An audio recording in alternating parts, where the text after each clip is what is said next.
రక్తం బాగా పెరగడం కోసం అద్భుతమైన వంటింటి ఆరోగ్యకరమైన తినడానికి తీయగా కమ్మగా ఉండే పల్లి పట్టి రెసిపీతోటైతే ఈరోజు మీ ముందుకు వచ్చానబ్బా.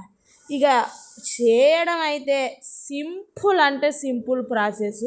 ముందుగా ఒక్క గ్లాసుడు పల్లీలని అట్లా తీసుకొని ఒక కడాయిలో వేయరబ్బా చూపిస్తున్నగా. ఇక ఆ గ్లాసుడు పల్లీలు అయితే నేను తీసుకున్నా. ఆ గ్లాసుడు పల్లీలను అట్లా తీసుకున్నాక ఇక స్టవ్ ఆన్ చేసి అయితే పొయ్యి మీద ఇప్పుడు మనం తీసుకున్న కడాయిని పెట్టి చిన్న మంట పెట్టి మధ్యలో కలబెట్టుకుంటా పల్లీలన్నీ గోల్డెన్ బ్రౌన్ కలర్ రావాలబ్బా. చిన్న మంట మీద పెట్టి అట్లా గోల్డెన్ బ్రౌన్ కలర్ రావడం వల్ల టేస్ట్ మామూలుగా ఉండదు, అసలు అదిరిపోద్ది అంతే. ఇక అట్లా ఇక నేను చూపిస్తా చూడండి, గోల్డెన్ బ్రౌన్ కలర్ వస్తుంది నాకు.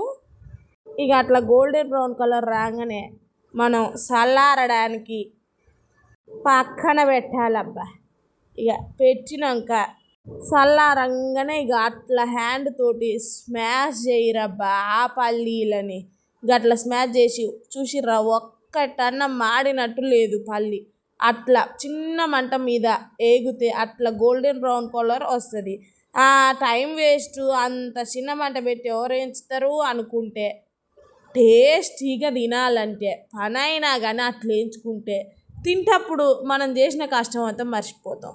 ఇక అట్లా జల్లికేసి పొట్టును అట్లా వడదీసినాక ఆ పల్లీలు పక్కన పెట్టుకొని ఇక పళ్ళానికైతే ఇంత నూనెన్న నెయ్యన్న రాసి అది కూడా పక్కన పెట్టి 1/2 కేజీ పల్లీలకి 1/2 కేజీ బెల్లం కొలతలు అబ్బా. ఇక చూసిరుగా అట్లా బెల్లం మళ్ళీ అదే కడాయిలు వేసి ఒక 2-3 స్పూన్ల వాటర్ వేసి ఉండపాకం అంటారుగా, అట్లా ఉండపాకం రావాలబ్బా. అట్లా రాగానే ఇక పక్కన పెట్టిన పల్లీలను అందులో వేసి మంచిగా ఒక్కసారి కలపాలబ్బా. ఆ పాకానికి పల్లీలు పట్టాలి.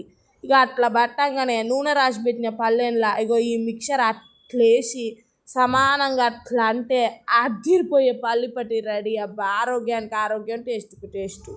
ఇక ఓకేనా, బాయ్ ఫ్రెండ్స్.